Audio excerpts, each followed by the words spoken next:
Hey y'all, welcome back to my channel. Amy here. Today I have a pretty big book haul for y'all.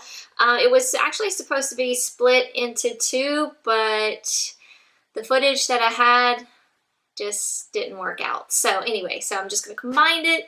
This is all from Barnes & Noble, so this is a Barnes & Noble's book haul. So let's get into it because I have a lot here to talk about. So lately I've kind of been in a cozy mystery kind of mood. So I do have cozy mysteries here to tell y'all about.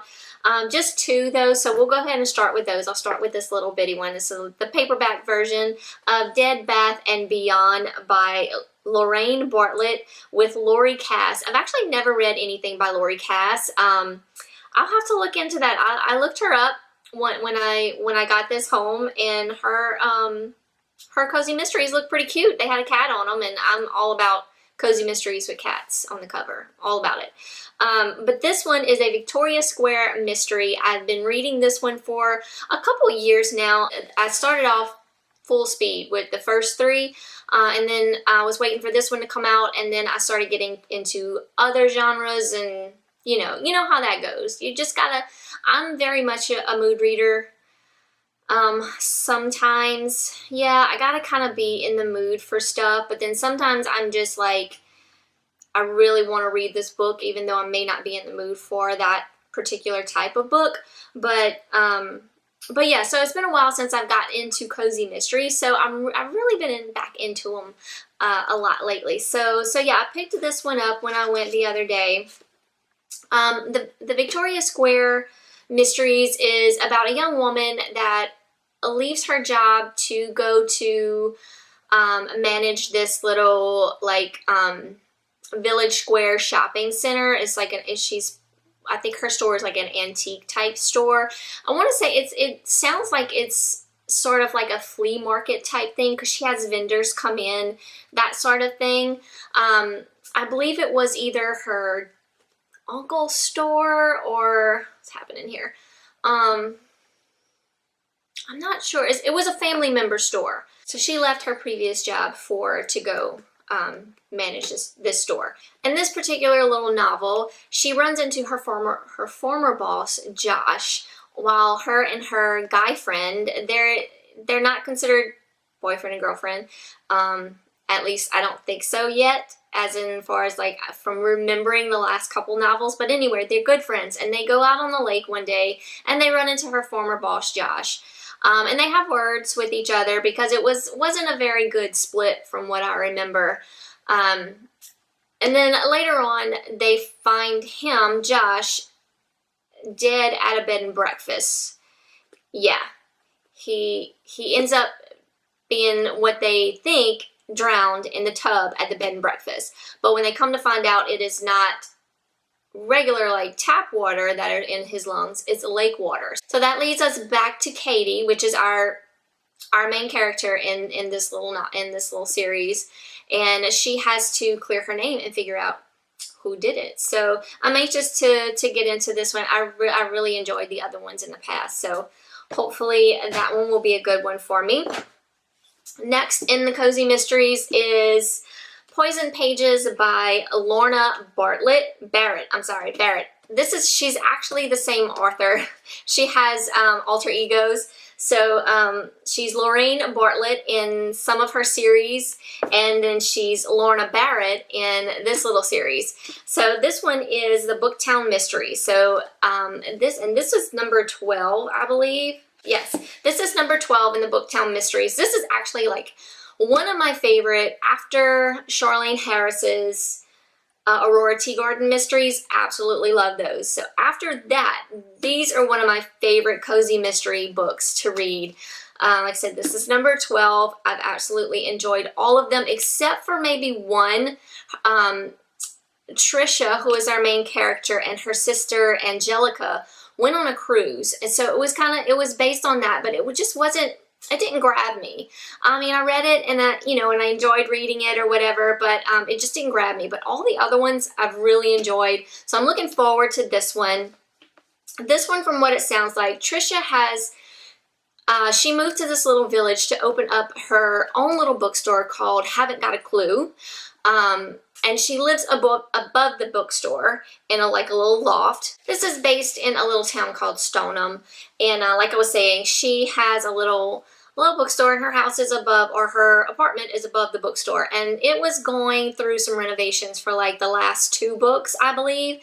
And it looks like from reading the blurb on the inside here, it looks like her home is finally finished and she can move back in. She's been living kind of like just wherever, like in hotels. I think she was renting like a bungalow of some sort in one of the little hotels in the town, or staying with her sister until her home was complete. So it is now complete, and she is having a housewarming party, and she actually cooks it. She cooks everything herself. Trisha is not a very good cook, but she tries. Now her sister Angelica is a very good cook. She actually owns what's called the Cookery.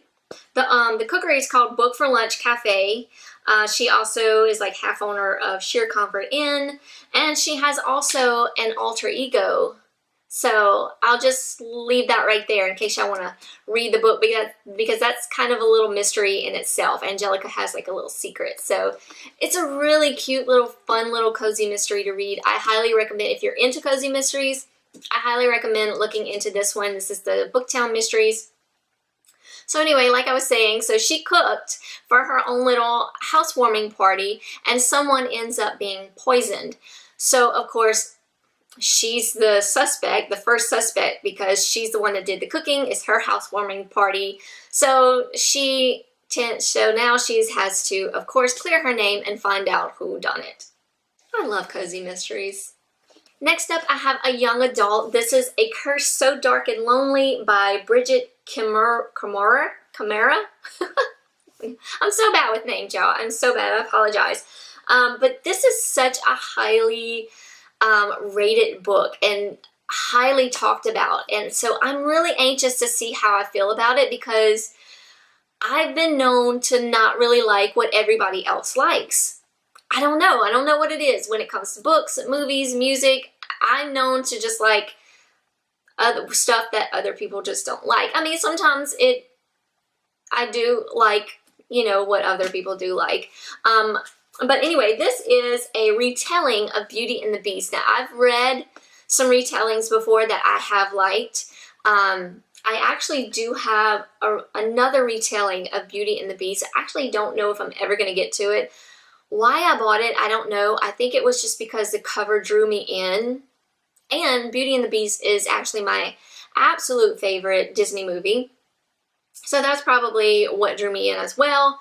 But this one, the cover, for one, is beautiful, and I've heard so much about it, I wanted to give it a try myself. So it looks like the same thing. We have a prince that was cursed and turned into a vicious beast, and then we have our girl, which her name is not Belle in here. Looks like her name is Harper. But in this one, it looks like both her mother and father are gone.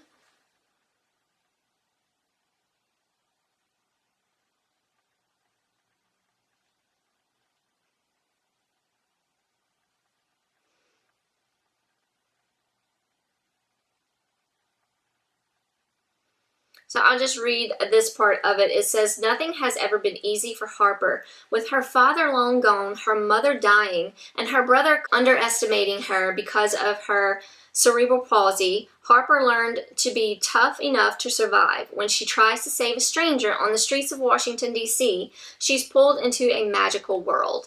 So in this magical world is where she meets our prince, who has been cursed and is now a beast. So it is, I mean, I'm excited to read like how this is going to form out into the story of Beauty and the Beast. So I'm really excited about this one.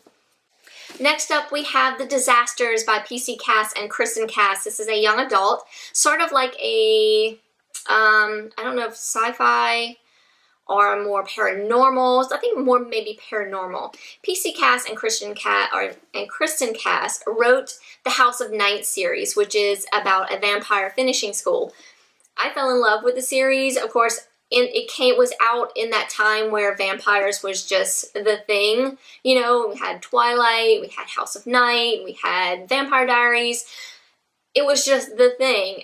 But still, I still every now and then go back and just, like, I have it on audio the first book, and I just re-listened to it just because it was such a good little series. I enjoyed it so much. Her take on vampires was a little bit different, and I just really enjoyed it. It was well done.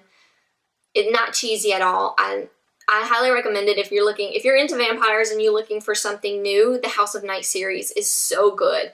But they're coming out with another series called The Disasters, and this is about a young girl and a young boy.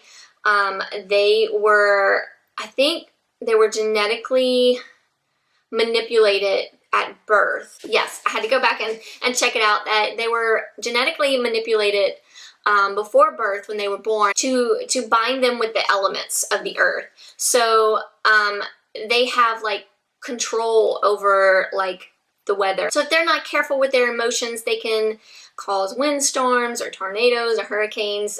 From what I'm gathering, from the blurb, I have not read it yet, but from what I gather from what I read on the blurb, yeah, so they're considered to be dangerous, so they're being hunted. And that's about all I know about it, but I'm just really excited about it because I loved House of Night so much. I'm super excited to see what The Disasters is going to be all about. So sort of like Storm in X-Men, I'm guessing. I don't know. But yeah, I'm really excited about this new little series. Okay, don't judge me. Well, I mean, you can. I don't care. But I couldn't help but buy this book. I just couldn't help it. The Mister by E.L. James. As you know, she wrote the 50 Shades trilogy. I actually enjoyed the 50 Shades of Grey and Freed and Darker, or Darker and Freed, I don't remember which one's which, but in the movies too, I really liked it.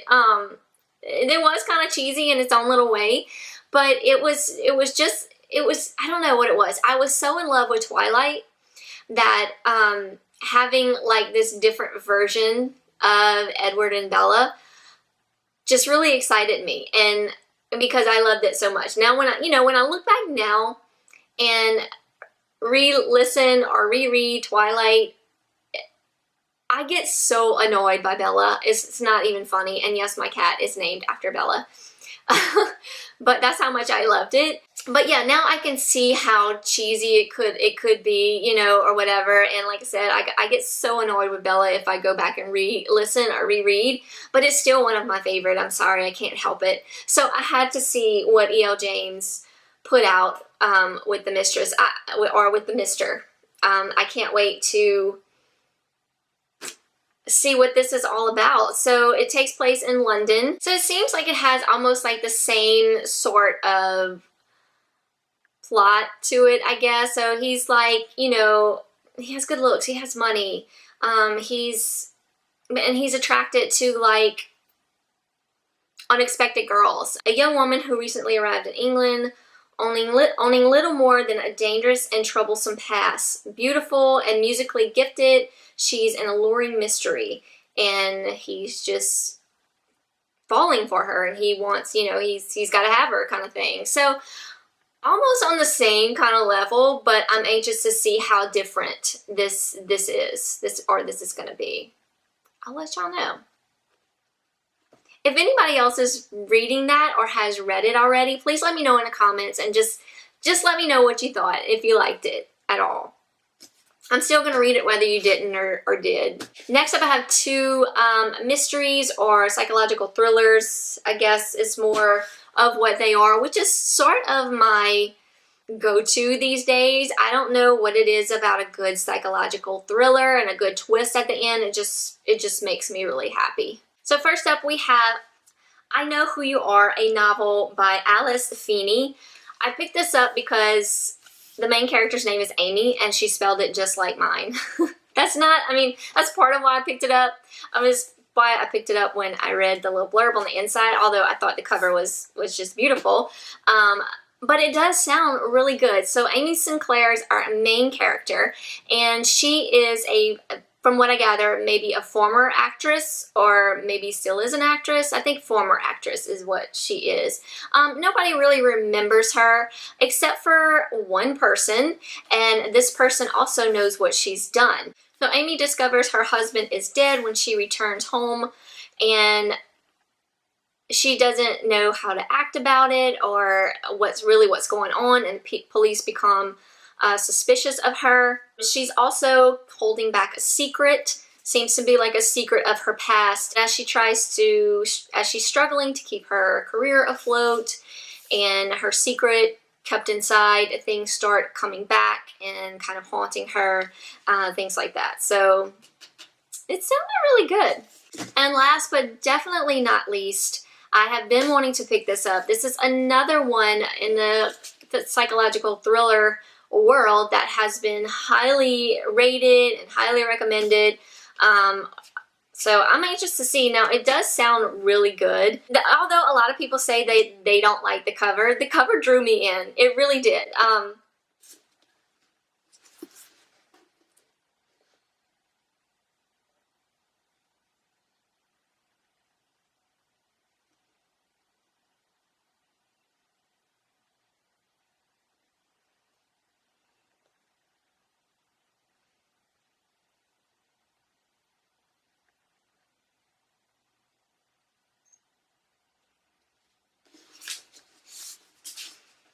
So it sounds like our main character, Alicia, she is a painter.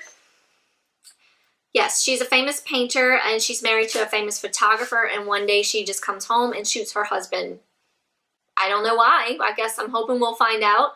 But after she shoots him, she kind of goes into like a shock, I'm guessing, and she refuses to talk or give any type of explanation to why she did it. So she's then put into a psychiatric unit because she's not saying a word. Apparently she's not going to talk about it. Her art starts to skyrocket as people become aware of who she is. They start to buy her art. It just becomes really famous. She's considered the silent patient. So of course you have your psychotherapist that comes in, and he's just very determined to get down to the bottom of why she shot her husband, or why she's not saying anything. And as he starts to unravel her story, unexpected things start to turn up, more terrifying than he's ever imagined. So I'm anxious to see what her story is. So I think it sounds to me like it's going to be really good. But yes, the cover did draw me in. But did I say this is The Silent Patient by Alex Michaelides?